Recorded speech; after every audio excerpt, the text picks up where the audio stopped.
Welcome to English in a minute, यानी अंग्रेजी सिर्फ 1 minute में। आज का मुहावरा है ले इट ऑन थिक।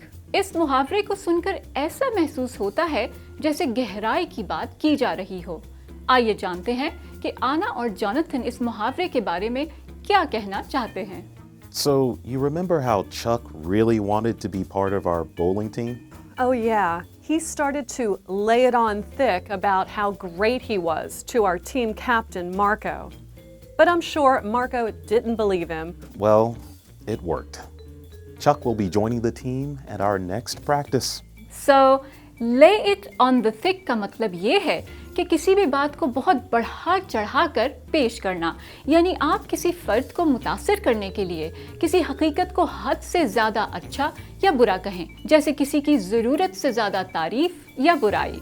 और ये थी अंग्रेज़ी 1 मिनट में।